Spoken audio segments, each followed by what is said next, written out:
The disrespect that y'all are showing to the officers, I can assume what these are going to say. I will not accept this plea agreement.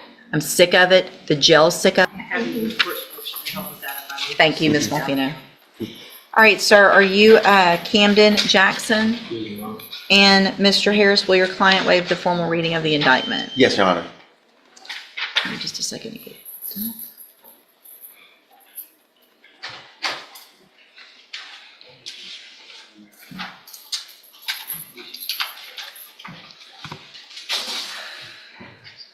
Mr. Jackson, in cause number 20, all right, y'all marked third degree on the paperwork, but the indictment says second. I just want to make sure it's marked correctly. I just looked at it sideways. Okay, so that should be second degree? Yes, Your Honor. If with everybody's permission, I'll make that change on the paperwork? Yes. Okay.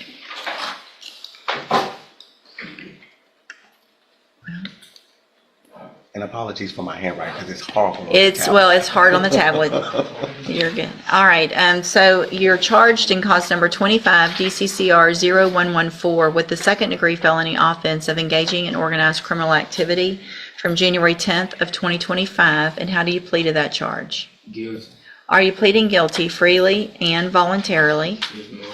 And are you pleading guilty because you actually did what they charged you with? Yes, ma'am.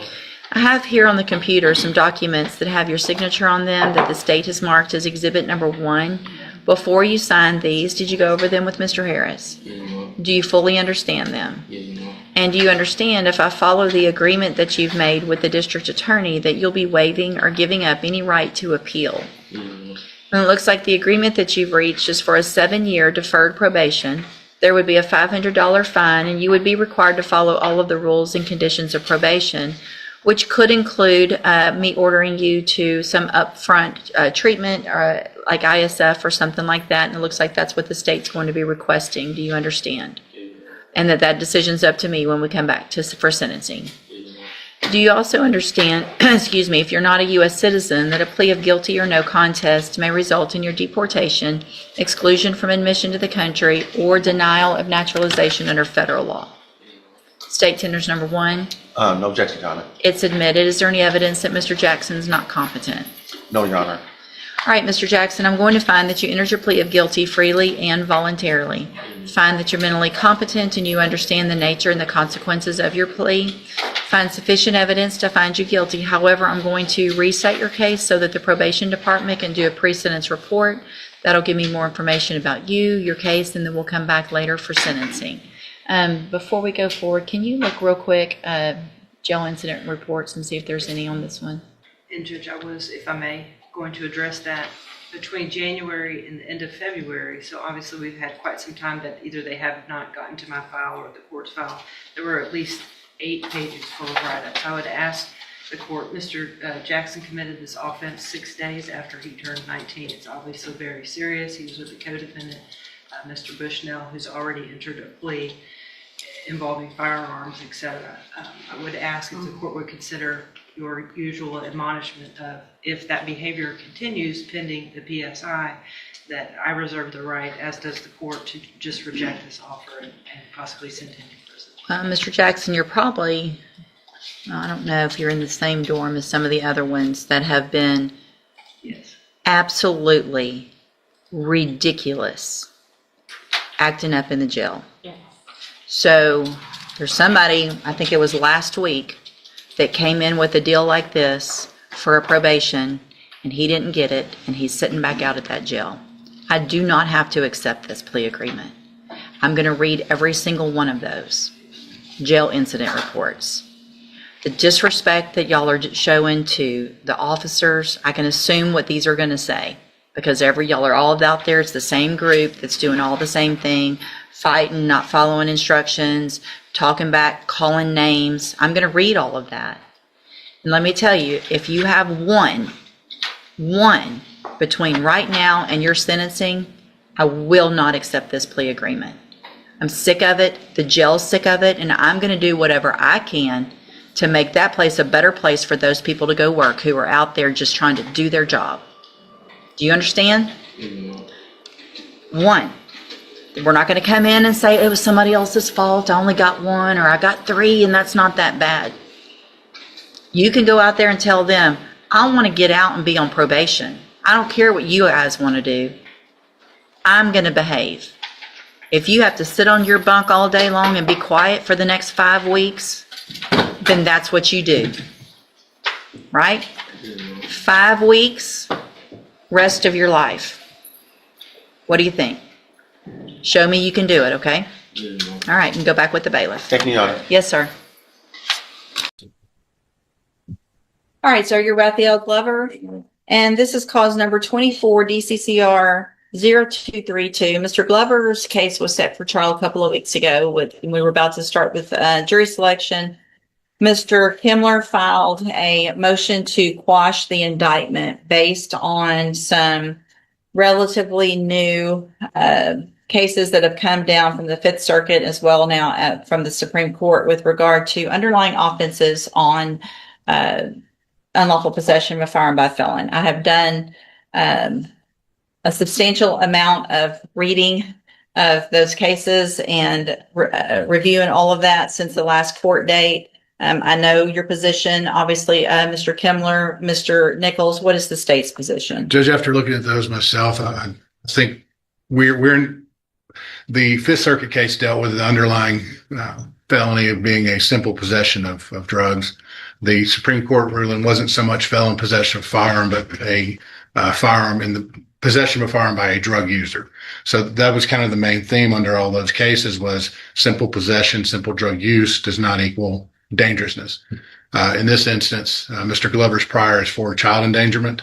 And while it is some years ago, on its face, that is reasonable to deduce that's a dangerous prior felony. He also has the intervening felon possession of a firearm in the years since that original conviction. So I think in this instance, the state can make a very clear argument that he's shown a history of dangerousness and that the prohibition on possessing a firearm by a felon should apply and the motion to quash should be denied. All right, thank you. Anything else to follow up? Other than just, I think the inquiry is dangerousness, and obviously drug cases are a subset of dangerousness, lack of dangerousness, but I don't think the ruling is limited simply to drug cases. I think the court's research probably reflects that. The question is whether the underlying felony conviction of endangering a child rises to that level of dangerousness so as to preclude his ownership of firearms or possession of firearms. I would just note that at the time he pled to that, there was no DWI child passenger statute. And I think had that statute been available, that's probably what he would have pled to. And then you obviously wouldn't have the endangering language and the conviction itself. So that is something that I would ask the court just to note that should the case just not to take notice of the fact that if the case were indicted today, it probably would not have been pled as an endangering child, DWI child passenger, and whether DWI child passenger cases are inherently dangerous, I guess, is another inquiry as well. So there's nothing at this time in these newer line of cases that is specific with regard to any other real underlying type of offense other than possession of a controlled substance or possession of a drug of some sort. And I'm not going to start going down the road, I think, of making those decisions unless it is real clear, I think, for whatever reason that underlying offense should not be included. And so I am going to deny the motion to quash, and we will get this case set back on the trial docket as quickly as we possibly can. I think it's currently, it has a trial Is it still already? Okay, it is. All right.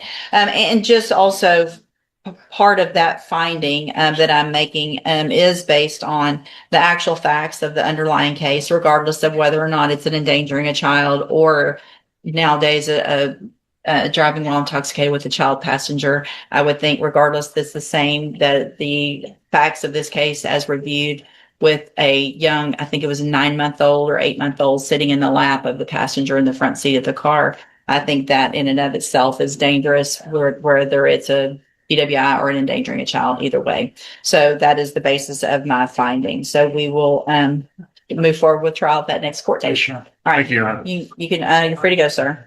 I don't have Good morning. Are you Jacordi and Guillory? Yes, ma'am.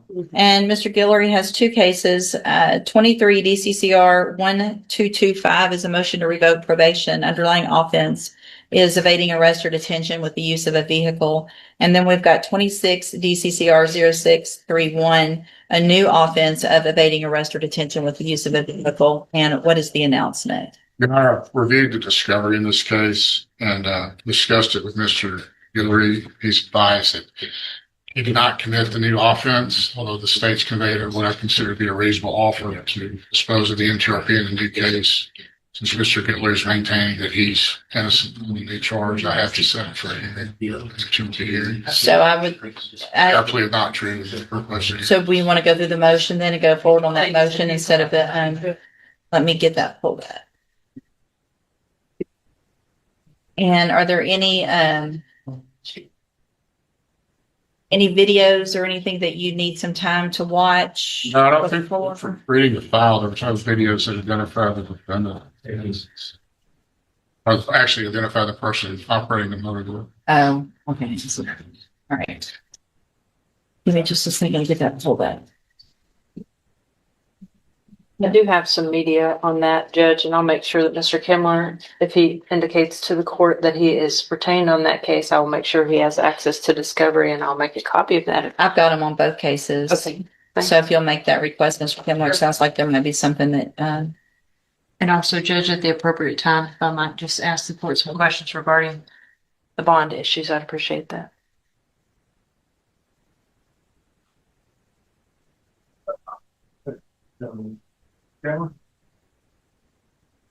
Mr. Guillory, please raise your right hand.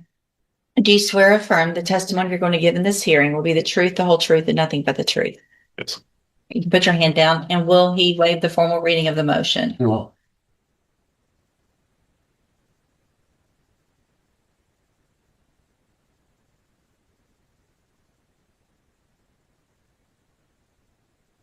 All right, Mr. Guillory, in clause number 23, DCCR 1225, I have a motion to revoke your unadjudicated probation.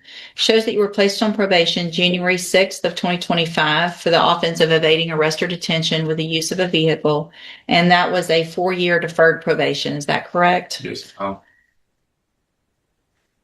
It alleges that you violated your probation. Count 1 alleges that you committed the new offense of evading arrest or detention with the use of a vehicle, February 27th of 2026. And is that true or not true?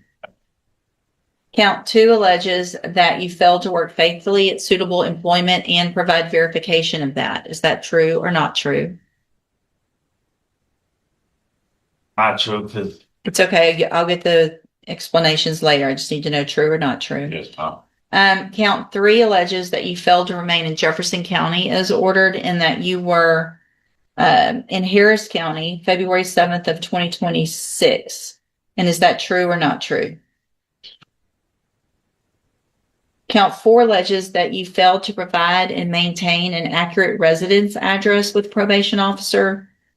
It says you reported your address at 2218 Rush Street, but identified your address at 2450 West Lucas to the Beaumont Police. Is that true or not true? That's not true because I had to change. All right. Did you tell probation? Yes, ma'am. Okay. Count 5 alleges that you failed to provide documentation verifying the source and amount of your income, 2025 tax returns, etc. Is that true or not true? That's true. Count 6 alleges that you failed to provide verification of performing community service hours as required. Is that true or not true? Not true. Count 7 alleges that you were at a location other than your residence at approximately 11:20 p.m. on February 27th of 2026 in violation of your curfew. Is that true or not true? Was bad. February 27th of 2026. It's not true. Not true. Okay. Count 8 alleges that you are behind in your court assessed fees as of April 20th of 2026 in the amount of $1,812. Is that true or not true? True. All right. Did you enter your pleas of true to counts 3, 5, and 8 freely and voluntarily? Yes, ma'am. And did you plead true to those counts because they're actually true? Yes. All right, then I'm going to find that you entered your pleas of true to counts 3, 5, and 8 freely and voluntarily. Find those counts true. Find sufficient evidence to find you guilty and revoke the probation, but I'm not going to do that. I'm going to reset the case for a hearing. And any discovery or any issues with regard to that new case get taken care of before then. And Ms. Malfino, do you anticipate that being, I guess, just one officer? One officer and Miss Lopez. All right, so we can just do it at 11, don't y'all Yes. think? No, just on a regular court date, but at 11, giving us about an hour. Okay. All right, we'll see you back then, and we'll get an updated pre-sentence report as well. All right. So, We need a fingerprint over here, please. Oh, wait, is there something else? I'm sorry. No, Come I back. just was gonna let you know, I actually have one of those officers coming for a motion to suppress next week. I don't know if that will give Mr. That's fine. We can do time, that. but I'd be happy to do it. It's next Monday, the 13th at 1. We have a couple of those type of hearings. That's fine. I don't know that I can get an updated, Okay, I just wanted to offer. okay, Same officer would be here. it would be, okay, as the 1 o'clock. Let me look at that and make a notation on that, and I'll take a look at it after I look at it. You can? Okay, thank you.